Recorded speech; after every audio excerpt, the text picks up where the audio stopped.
علماء کرام اشعار ویلي دا اشعار ته واوره.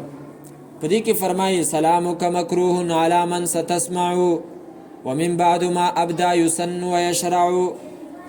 سلام ستا مکروه دی په چا باندې ته به اوس واوري او د هغې نه اخوا خلکو باندې چې کوم دی نو من بعد ما ابدا یسن ويشرع دی مسنون دی سنت دی او هغه شریعت ښودلی دی چې دا کم څه دي چې د دې نه علاوه دي و چې دا کم چاته سلام اچول جایز نه دي نو د هغې په باره کې فرمایي مصل وتال ذاکر ومحدث خطیب ومن یصغي الیهم ویسمع. یو سړی دی او هغه مونځ کوي هغه ته به سلام نه اچي. یو سړی تلاوت کوي لګی دی قرآن مخې ته پروت دی په هغه باندې به سلام نه کوي. دغه رنګې یو سړی دی او هغه حدیث بیانوي نو هغه باندې به چې نو سلام نه اچي. خطیب صاحب دی لګی دی خلکو ته چې کوم دی نو بیان کوي نو هغه ته به سلام نه اچي. دغه رنګې کم خلک ناست دي خطیب خواته او هغه خطیب صاحب ته چې دی نو غوږ ایښی دی او بیان اوري متوجه دي ورته نو دیو باندې به هم سلام نه اچي ځکه چې د هغو توجه په دې سره خرابېږي. دغه رنګې فرمایي مکرر فقه جالس لقضائه ومن بحثوا في الفقه دعهم لينفعوا. یو سړی دی هغه د فقه تکرار کوي سبق وایي او یا یو سړی دی هغه ناست دی هغه فیصله کوي د دوو کسانو په منځ کې.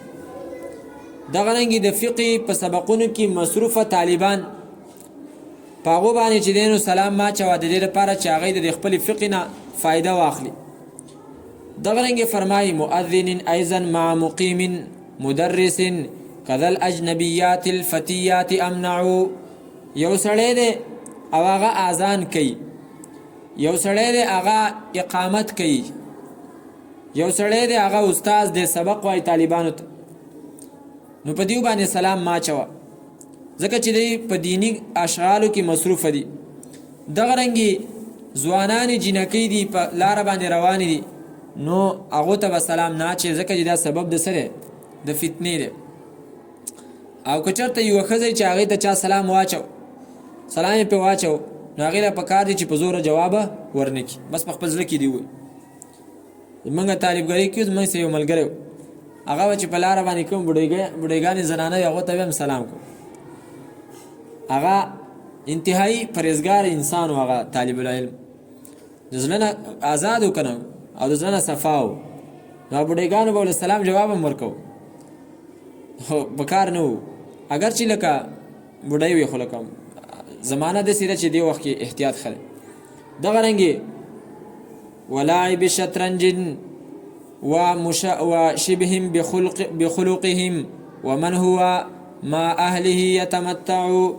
یو سړی دی او هغه لډو کوي شطرنج کوي او یو دغه رنګې د لډو او د شطرنج په شان ته چې نور کومې لوبې دي چې په هغې کې صرف وخت ضایع کېږي پبجي دی دغه رنګې چې کوم دی نو په دې کې نورې لانجې راوتي دي ډزو وال نو په هغو باندې سلام ما اچوه.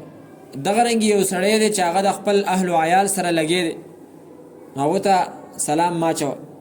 ودع کافرا ایضا ومکشوف عورة ومن هو في حال التغوط اشنع. کافر ته به سلام نه اچي او یو سړی دی او هغه خپل عورت ښکاره کړی دی نو هغه باندې به هم چې دی نو سلام نه اچي. یا یو سړی دی او هغه غټ او دسماتي ته ناست دی دا خو ډېره بده خبره ده. ومن هو في حال التغوط اشنع ډېره شنیعه او قبیحه خبره ده او د دې چې کوم دی نو په دغه وخت کې